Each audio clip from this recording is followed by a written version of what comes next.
Aí quando eu menstruei, primeira vez, aí a minha mãe me botou. Eu contei pra minha mãe, né? Aí, mamãe, eu fiquei assim, né? Menstruada. Aí ela disse assim, agora tu vai entrar dentro do quarto e tu não vai sair mais. Aí fiquei dentro do quarto presa. Ela passa no máximo 7 ou 14 dias dentro, né, na reclusão. E a moça, enquanto ela está lá dentro, a mãe ou o pai, ela se encarrega de preparar ela para a vida, né, que ela vai ter, ou para o casamento, ou para o trabalho, certo? Exatamente o preparo, né, da vida social dela dentro da comunidade, dentro do povo e com os parentes dela. Aí a gente completa o dia que a gente ficou dentro do quarto, aí a gente sai para fora. Aí a gente chega lá no rio, tem que tomar banho, tem que ter uma pessoa lá esperando a gente, ou com a espingarda ou com foguete. Aí eles atiram para cima para acordar todo mundo. Aí eles vão fazer a festa.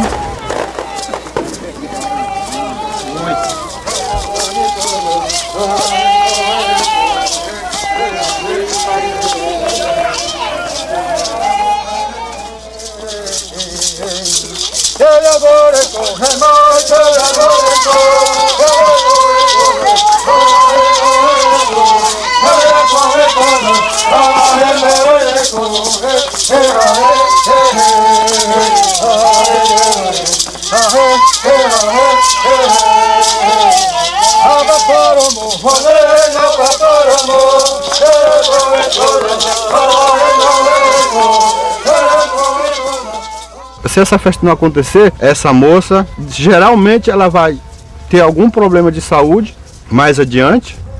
Ela pode casar só quando terminar a festa tudinho. Tudo. Dança, tudo. Pode casar, pode namorar.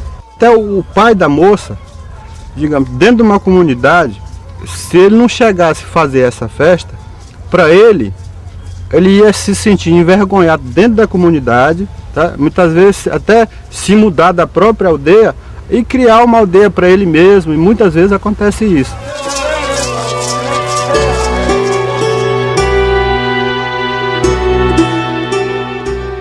Caríssimo irmão, queres saber sobre as coisas deste novo mundo? Eis-me para satisfazer-te. O clima, quanto ao calor, é quase igual ao da África. O solo é diferente. Em lugar dos grandes desertos, encontram-se imensas florestas, bastante férteis para serem aproveitadas. Esta terra é povoada por cristãos e indígenas, porém, uns e outros sempre distanciados entre si. Se a crença na reencarnação for religião, esse é o único elemento religioso que me foi possível encontrar nas tribos que visitei. Tudo aquilo que se narra com relação aos selvagens africanos pode-se dizer dos selvagens do Brasil. Além de indolentes e mentirosos, são traidores.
Em agosto de 1893, desembarca em São Luís, oriundo da região italiana da Lombardia, Frei Carlos de San Martino, com o propósito de fundar a missão capuchinha do norte e nordeste do Brasil, dedicada aos povos indígenas. O convento do Carmo torna-se sede da missão. No fim do tempo do Império, o governo convidou a igreja, e particularmente a Ordem dos Capuchinhos, para um trabalho de aproximação dos índios com o povo e ter um relacionamento correto entre os povos indígenas e não indígenas. O projeto da missão capuchinha para civilizar e cristianizar os povos indígenas do Nordeste e da região amazônica brasileira se concretiza no período republicano, através da renovação do pedido à Santa Sé feito pelo governo Marechal Deodoro. O governo brasileiro vê nas missões religiosas uma alternativa para tornar os povos indígenas, tidos como um entrave ao progresso, civilizados e lucrativos para o Estado. Frei Carlos de San Martino torna-se o superior da ordem no Brasil e inicia seu empreendimento fundando uma missão indígena na região do Rio Prata, no estado do Pará, e na região de Grajaú e Barra do Corda, no Maranhão. Inicialmente, os capuchinhos fundam um instituto em Barra do Corda para abrigar e educar meninos indígenas em regime de internato. Em 1900, o instituto já comportava 78 meninos índios. O reconhecimento do trabalho dos frades em civilizar os chamados selvagens se concretiza na formação da banda de música dos Meninos Índios, famosa na região. Para estar mais próximos dos índios, os frades adquirem terras de pretensos proprietários e instalam a missão em Alto Alegre, a 70 quilômetros de Barra do Corda, onde se situa a aldeia Criuli, em pleno território Tenterrara. Alto Alegre começou que não era Alto Alegre naquele tempo, né? Lá era a aldeia Criuli mesmo, lá era o ponto de caçada dos índios lá. Apesar de tendências anticlericais, o governo estadual apoia o projeto dos capuchinhos, doando terras e recursos financeiros para a manutenção da missão. Algumas aldeias Tenterrara transferem-se para mais próximo de Alto Alegre. A tarefa de coordenar os missionários na edificação da missão em Alto Alegre cabe a Frei Celso de Uboldo.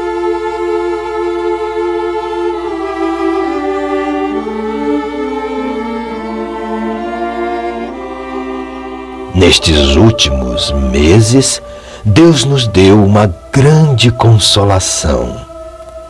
11 famílias indígenas abandonaram a floresta e as trevas do paganismo e vieram morar conosco para receberem a luz do Evangelho, a paz e a salvação.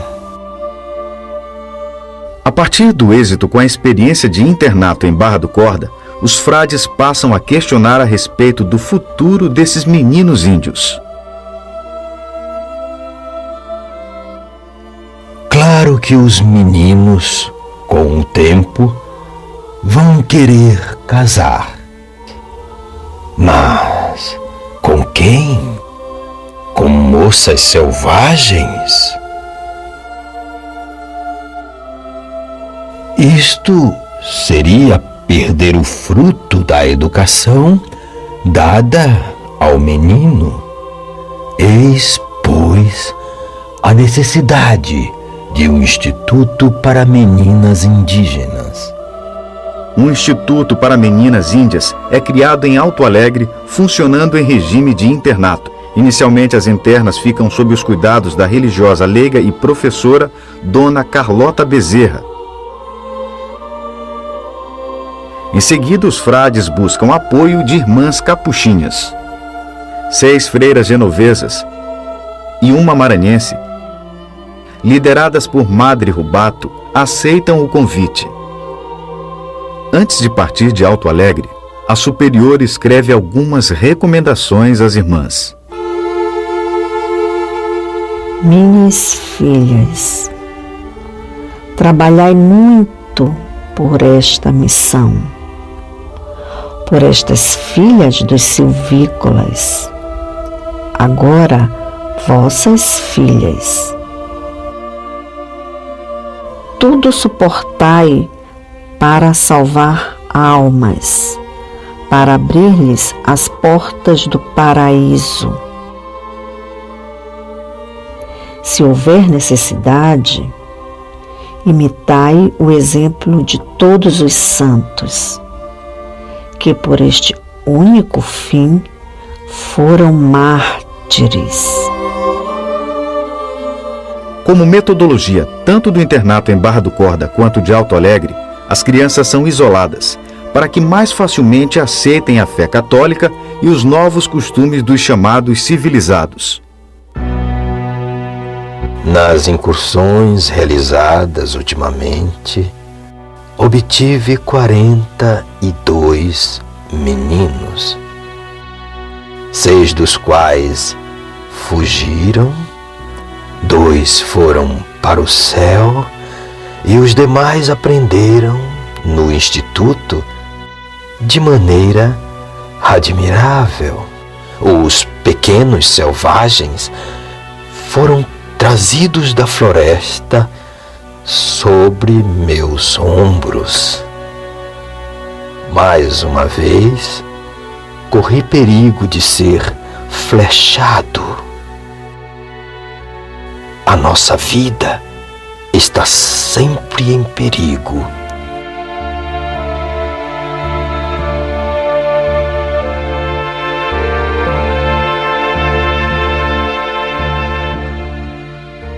Logo após a implantação da missão na região de Barra do Corda, o governo do Maranhão interrompe a ajuda financeira que vinha sendo dada aos frades. Com o propósito de manter os internatos e todo o complexo missionário, os capuchinhos criam em Alto Alegre a colônia agrícola São José da Providência. Chegaram até a importar vacas leiteiras da própria Suíça. E de todo um projeto, então, de grande desenvolvimento, de grande porte, com as dificuldades daquele tempo de transporte. Pensamos os maquinários agrícolas daquele tempo, que vinha da Europa. Lavradores de outros povoados mudam-se para a zona da missão, tornando-se empregados dos frades. Os capuchinhos estabelecem regras rígidas que norteiam o processo de produção, catequese e convívio em Alto Alegre. Festas, danças, assim como outros costumes dos índios, são fortemente reprimidos por serem considerados profanos e escandalosos. E os frades empenham-se para que o batismo se torne desejado pelos Tenterrara. Este sacramento, no entanto, só é realizado mediante o comprometimento dos índios em não mais voltar para suas aldeias. Em janeiro de 1900, 28 meninas índias do internato morrem de uma epidemia de sarampo. As freiras, alegando questões de higiene, tentam impedir a presença das mães.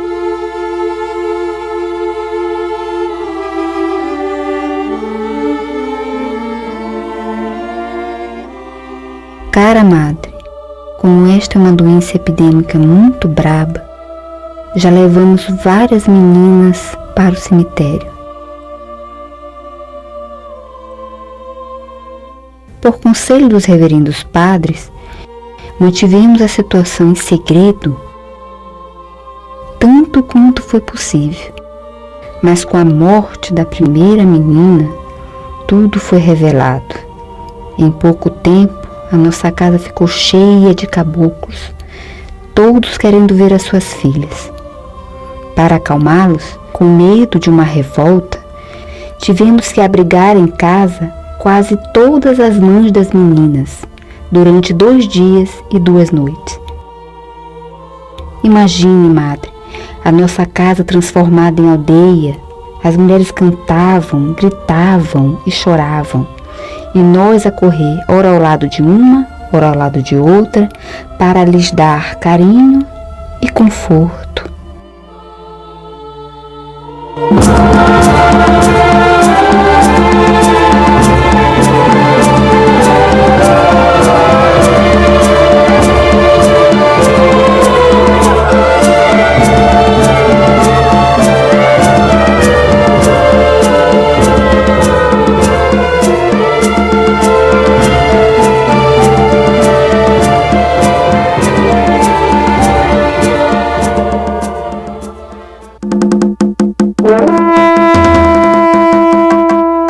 missão de Alto Alegre passa a viver sob ameaça de ataques.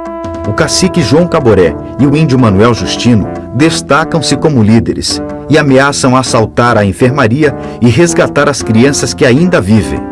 Os capuchinhos acionam a polícia de Barra do Corda. As cartas e outros documentos da época, produzidos pelos religiosos, atribuem a fatores externos as causas do agravamento das tensões em Alto Alegre. Segundo esses documentos, a prosperidade da missão provoca a reação de protestantes, maçons e outros cidadãos de Barra do Corda, principalmente dos positivistas. Comerciantes e fazendeiros que exploram a preços irrisórios produtos e mão de obra indígena são apontados como inimigos da missão.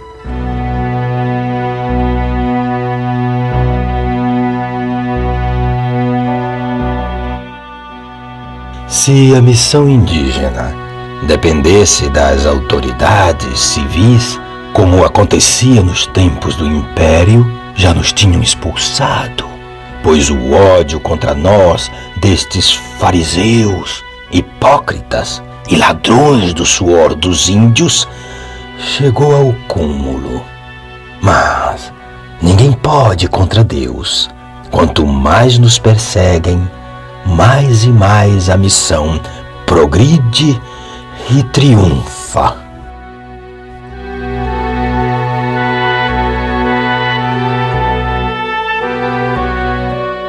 Nas aldeias próximas de Alto Alegre, corre a notícia de que os frades querem apossar-se dos filhos dos índios para escravizá-los. A partir de então, meninas de Grajaú e Barra do Corda passam a ser admitidas no internato, como forma de convencer os índios de que o objetivo da missão é unicamente dar uma boa educação às meninas indígenas. Dentre as 8 meninas do internato estão Úrsula Ribeiro, pertencente à família do diretor e redator do jornal O Norte de Barra do Corda, Frederico Figueiras, e Perpetinha Moreira, filha de Francisco dos Reis Moreira, rico fazendeiro de Grajaú.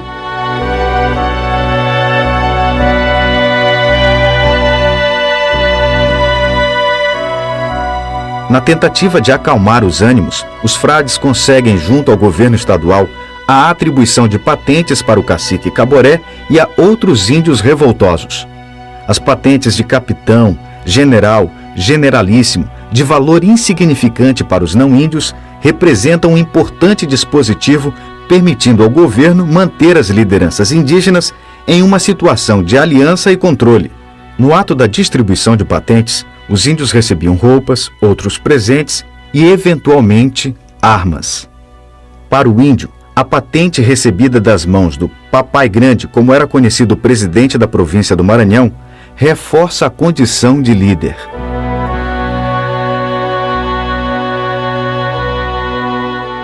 Já voltaram de São Luís o capitão Caboré e outro chefe de aldeia. Eles ficaram satisfeitos. O governador confirmou a patente que os reverendos padres lhes haviam conferido. Também foram com eles outros 2 índios do rio Mearim, mas voltaram sem satisfação, porque os padres não se interessaram por eles. E o governador lhes disse que, não morando em São José da Providência, não receberiam nenhuma patente.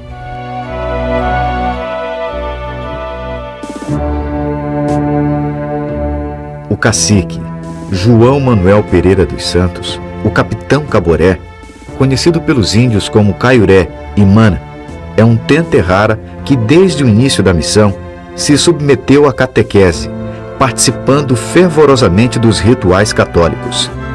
Logo pediu o batismo.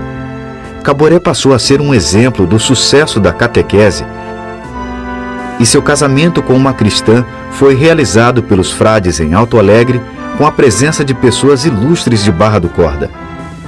Caboré viola regras estabelecidas pelos missionários. É preso por uma espécie de milícia indígena e castigado por vários dias. Durante meses, de aldeia em aldeia, Caboré percorreu um extenso território no Maranhão, convocando lideranças tenterrara para a guerra contra os capuchinhos e tudo o que eles representam. Caboré fala em rapto de crianças, da morte de meninas Tenterrara no internato de Alto Alegre e das violências que ele próprio sofrera. Por haver abandonado Alto Alegre e a esposa cristã para casar-se com uma índia, Caboré ficará preso em Alto Alegre 4 dias, amarrado ora pelos pés, ora pelos braços, ora pelo pescoço.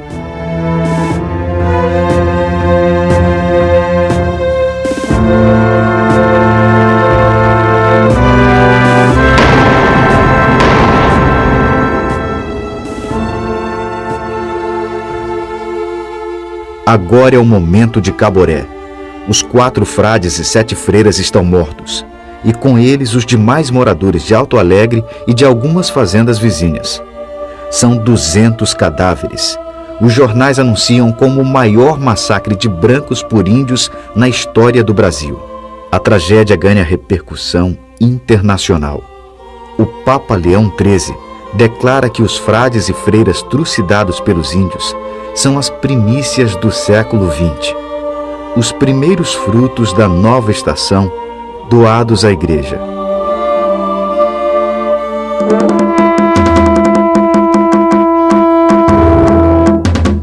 Um mês após o ataque dos índios, o primeiro contingente militar alcança Alto Alegre vindo de Barra do Corda.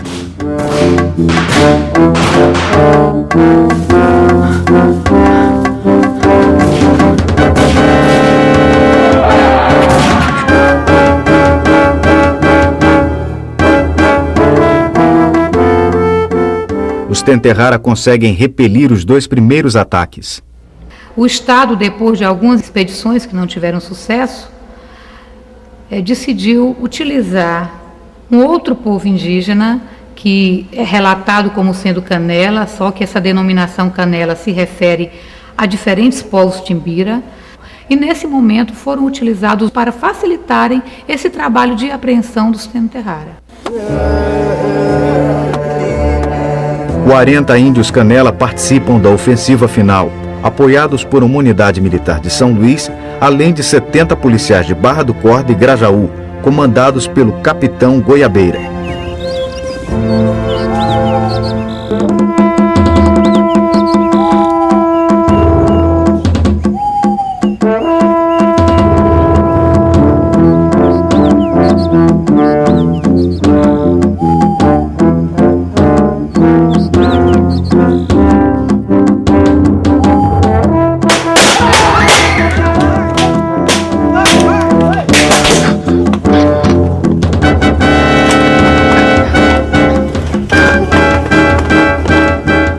Em uma das aldeias da área Canabrava, o grupo do capitão Goiabeira consegue resgatar uma das 8 meninas brancas raptadas no ataque, a pequena Úrsula, única testemunha dos acontecimentos na igreja de Alto Alegre.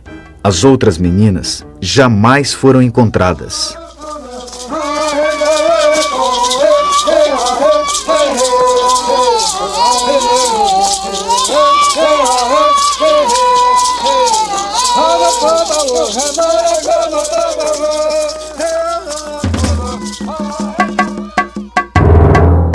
Para a captura dos índios rebelados, os soldados atacam indiscriminadamente as aldeias.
Aí eles brigaram, lutaram muito.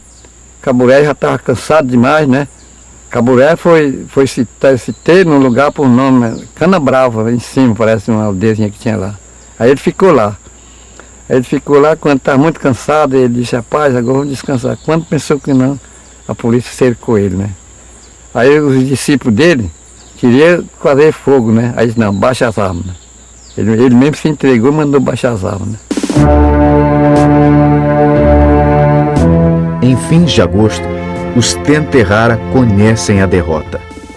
Caboré é preso pelas tropas do capitão Goiabeira e levado para a cadeia em Barra do Corda, juntamente com outros 34 participantes do ataque. Nos 4 meses de perseguição aos Tenterrara, estima-se que morreram cerca de 400 índios.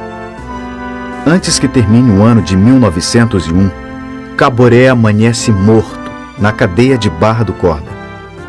Até o julgamento, 4 anos depois, dos 34 índios capturados, apenas 17 sobrevivem aos maus tratos na cadeia.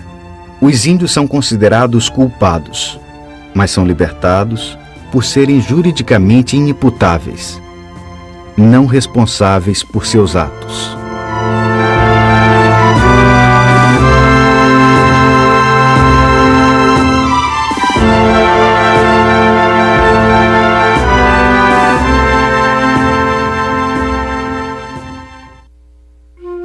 Logo após a retomada de Alto Alegre pelos militares, Frei Carlos de San Martino recolhe os corpos dos religiosos e os leva à Barra do Corda. Tempos depois, é construída uma pequena capela em memória dos mortos, onde os ossos são depositados. A missão de Alto Alegre é abandonada e o internato em Barra do Corda é extinto.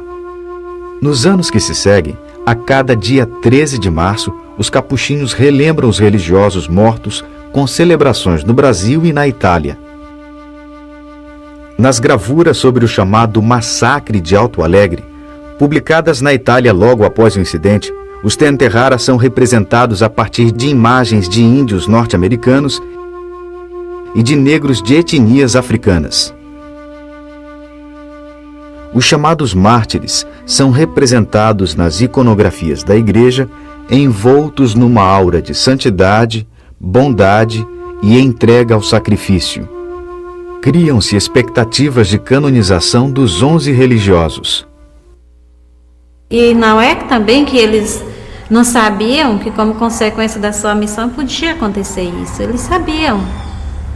Mas como eles tinham um objetivo superior, e esse objetivo era catequizar, era evangelizar, era expandir o reino de Deus.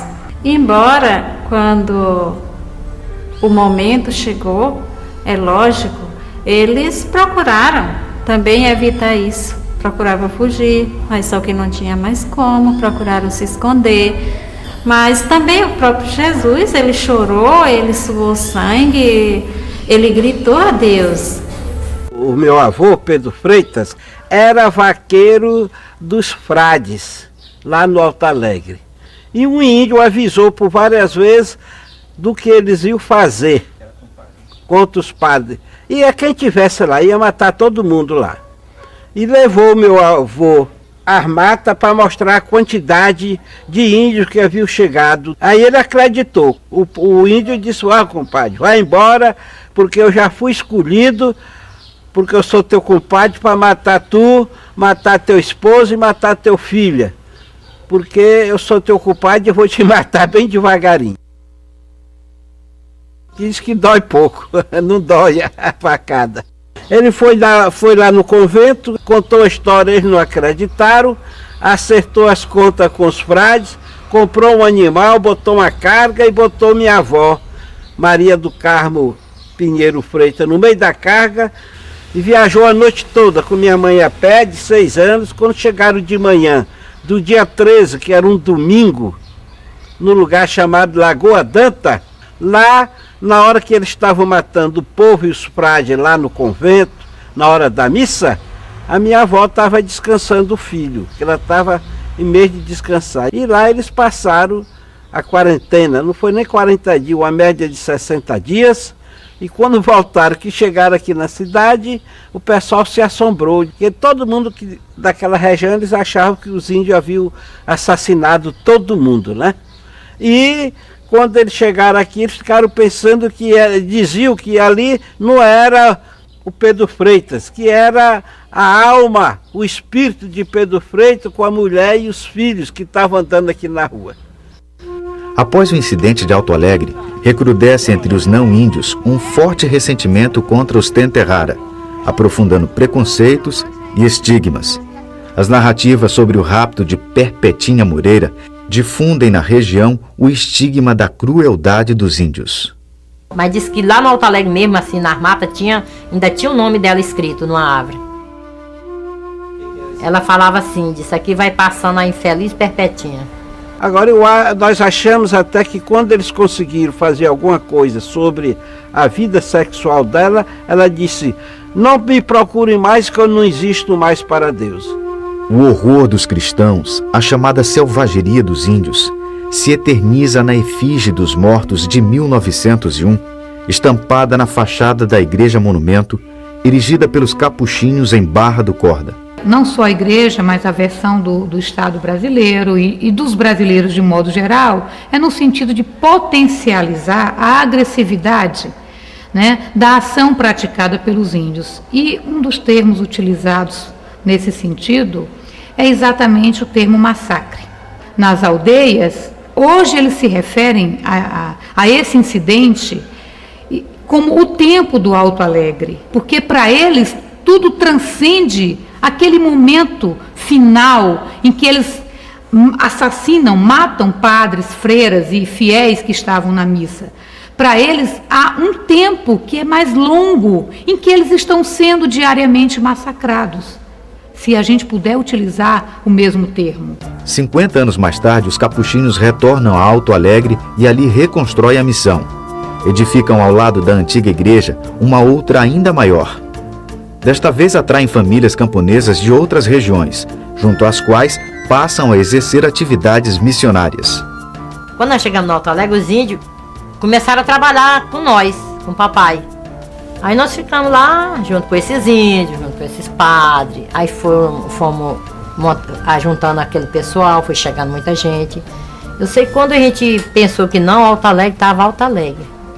Na antiga igreja, são preservadas marcas dos tiros e flechadas, vestes ensanguentadas dos frades e outras evidências do ataque de 1901. Os ossos dos mártires retornam a Alto Alegre em uma urna funerária lavrada em mármore italiano. A implantação de povoados e fazendas e a expansão de Alto Alegre sobre as terras indígenas provoca uma sucessão de conflitos, alguns com mortes. As tensões se agravam na década de 70 durante os trabalhos de demarcação das terras indígenas. Os Tenterrara exigem das autoridades a retirada dos não-índios de seu território, enquanto poceiros e missionários capuchinhos insistem em permanecer no local.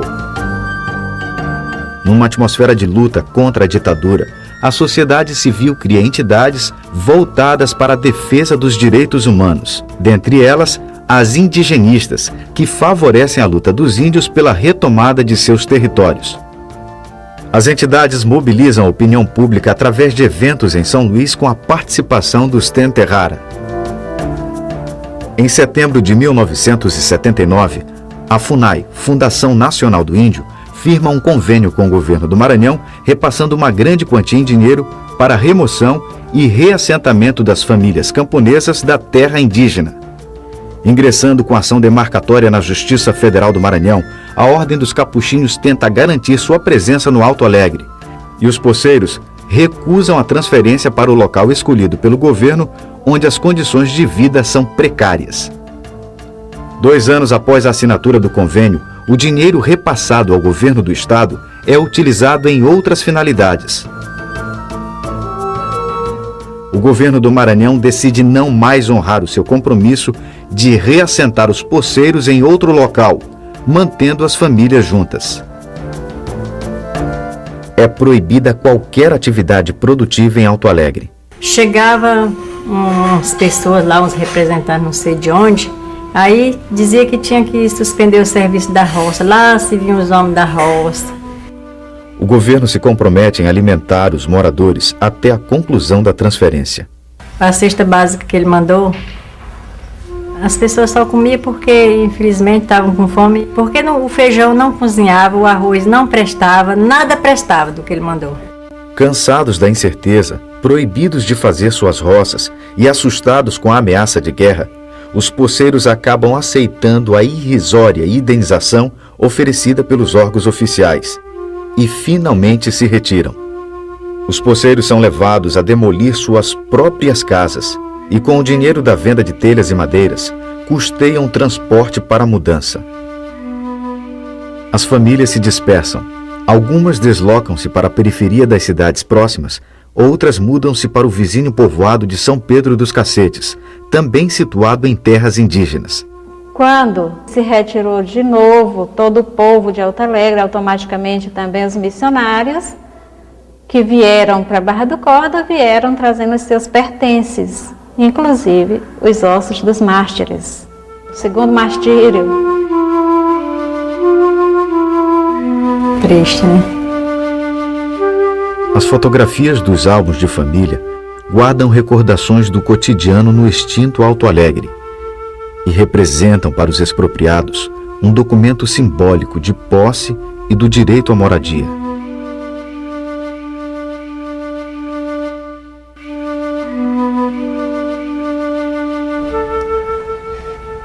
Nós nunca vamos esquecer do Alto Alegre, de jeito nenhum. Foi um momento melhor que a gente já passou. Foi no Alto Alegre. Os religiosos retiram do local objetos, imagens e relíquias das vítimas de 1901. Preservam, porém, os prédios da missão na esperança de obterem ganho de causa na Justiça Federal e permanecerem no local com a intenção de trabalhar novamente com os Tenterrara. Na década de 70, nos conflitos entre índios e não índios, em Barra do Corda e Grajaú, os capuchinhos, ao se posicionarem ao lado dos poceiros, mantêm-se contra os Tenterrara. Essa situação dificulta o desejo dos missionários de trabalhar novamente com os índios e repercute na Itália, interferindo nas discussões sobre a canonização dos 11 religiosos. Na década de 70, eu era já padre, e sempre se falava destes mártires como pessoas heróicas para nós capuchinhos. Mas também se dizia que começar um processo de canonização seria chocar com a cultura dos índios. Também porque naquela época de 70 havia ainda conflitos de índios e não índios em Barra do Corda. E começar este processo de canonização defendendo os não índios e falando mal dos índios, talvez seja inconveniente. O novo projeto dos capuchinhos não se concretiza. Em março de 1983, 82 anos depois do incidente de Alto Alegre, várias famílias Tenterrara ocupam os prédios abandonados da missão. Reedificam, sob a liderança do cacique Celestino Lopes, a antiga aldeia Crioli, que deixou de existir no local em fins do século XIX com a implantação da missão.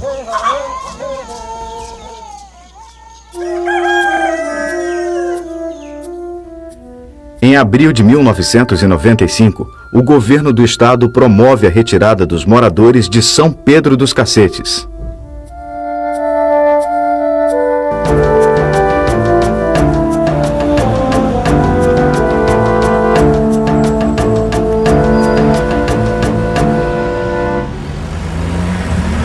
Na cidade de Paulo, próximo a Milão, nasceram Francesco Panigada, nome de batismo de Frei Rinaldo de Paulo, e o leigo Pietro Novarese, mortos pelos índios. A cidade homenageia os religiosos, dedicando uma de suas ruas aos mártires da fé. Na igreja principal da cidade, encontra-se uma pequena urna contendo um punhado de terra e pedras de Alto Alegre. Na casa em que nasceu um dos religiosos, fiéis ainda veneram seus mártires. A igreja local procura manter a tradição de relembrar seus mártires por meio de celebrações e outros eventos, com a participação dos moradores e autoridades locais. Existem algumas pessoas que falam por aí que não compreendem porque a igreja não abre esse processo, essa possibilidade de tornar esse pessoal santo. Surge também os inconvenientes, porque, por um lado, proclamar beato as pessoas que foram mártires pode ser entendido hoje como condenar as pessoas que fizeram os mártires.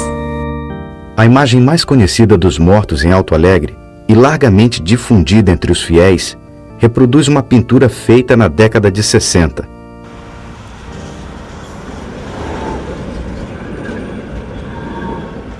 Durante muito tempo, a tela original ficou exposta na sede dos Capuchinhos em Milão.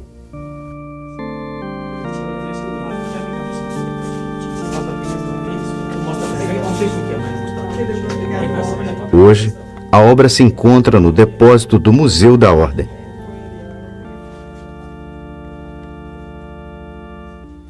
Aos poucos, as imagens dos religiosos vão se distanciando da possibilidade de se transformarem em objeto de culto, ganhando importância unicamente museológica. Apesar disso, o capuchinho Serafim Spreafico, bispo emérito de Grajaú, hoje residente em Milão, entende que o incidente em Alto Alegre reúne condições para a abertura de processos de canonização. Encaminhei o pedido de canonização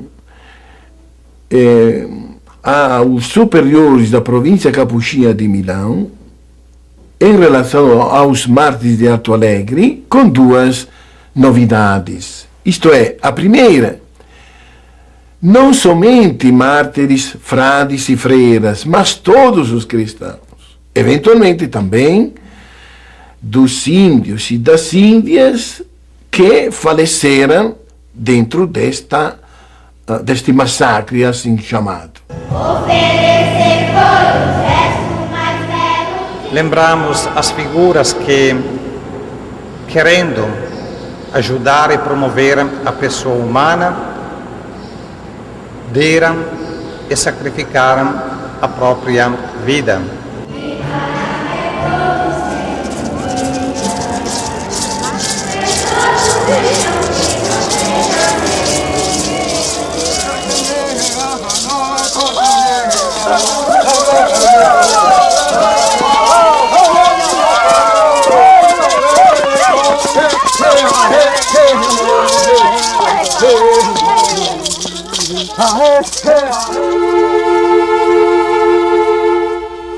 O conflito entre culturas tão diversas escreve ao longo de mais de 100 anos uma trágica história que parte da imposição de uma cultura sobre a outra.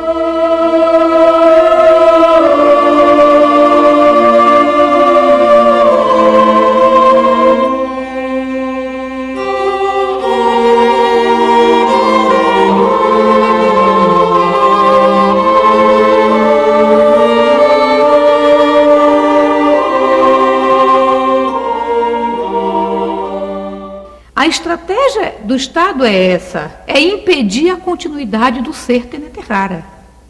Só que naquele momento, a articulação com a questão religiosa era muito mais forte. Então você não podia pensar em alguém civilizado que não fosse cristão. Tiraram do seu ambiente para dar uma nova cultura, uma nova formação, para criar um novo povo indígena. Essas eram um pouco as intenções, né, do governo e apoiado, desenvolvido assim, da igreja naquele tempo. A revolta foi causada por isso, dizemos assim, pode ter sido causada também por isso. Porque, logicamente, ninguém aceita, né, que chegam outros de fora para impor, né, uma nova cultura, um novo modo de viver. Mas, repito, para explicar o massacre de Alto Alegre, não pode ser só isso, também isso. Toda sociedade vive dos seus rituais. Os rituais é que vão reforçar em qualquer sociedade a forma de ser, de existir de construir todas as representações acerca do mundo, da natureza e etc. Então, se você retira as meninas, se retira os meninos, então logo eles vão chegando à puberdade, tem o ritual fundamental, que é o ritual de passagem que vai transformar aquela menina na festa da moça ou aquele menino na festa da esteira no adulto Teneterrara. Ada urukapau ku tingu era wana hetakoren tekoi punuk ekulma upau akoi ma tekoi punukau tekoi jamuru pau upau uruka akoi orm he ulewiwa ne hetak amoy ekul.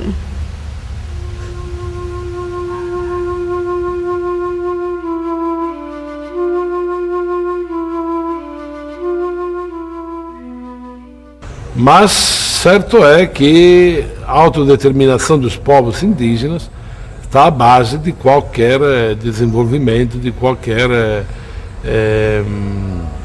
política, que deve ser do governo, de instituições, porque ninguém pode impor aos outros um próprio estilo de vida. Hoje é fácil dizer está tudo errado, hoje. Aquele tempo era aceita também para a própria sociedade. Com a tragédia em Alto Alegre, Frei Carlos interrompe o processo de implantação de novas missões. Seu projeto em Alto Alegre não sobrevive à capacidade de resistência cultural dos Teneterrara.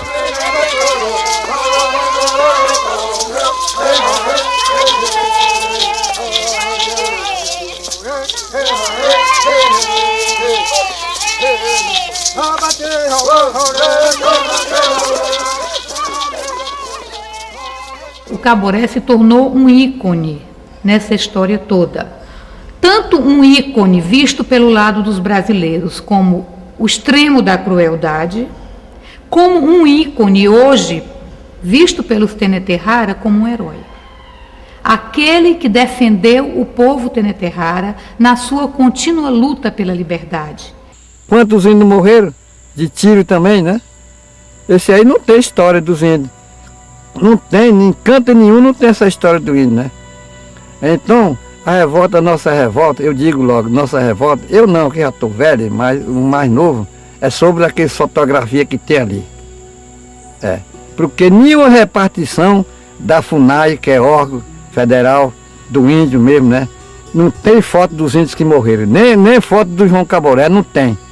Podia também colocar também como na repartição da FUNAI, né? Que é órgão federal, né?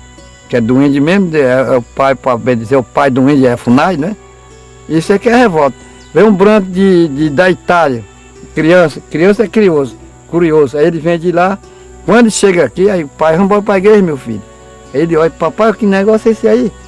Foi os índios que mataram esse pessoal aí tudinho. Aí ele vai crescendo e vai ficando com raiva do índio.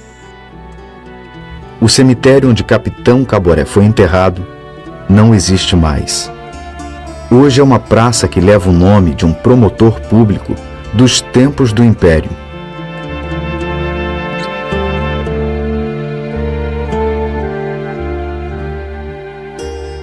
Esta fotografia foi publicada na Itália em 1908 sob forma de gravura, como um registro do grupo de índios participantes do massacre. O ambiente, a presença de crianças, a postura dos homens e as roupas que vestem indica que a foto teria sido feita ao lado da igreja de Alto Alegre em um momento anterior ao ataque. Certamente figuram nessa imagem o Capitão Caboré, Manuel Justino e outros índios rebelados que morreriam em combate logo em seguida ou de maus tratos na cadeia de Barra do Corda. Ao captá-los como cristãos e civilizados, registrando um momento de êxito da ação missionária em atendimento ao Estado brasileiro, a fotografia parece também querer eternizar um instante de vitória dos não-índios sobre os índios.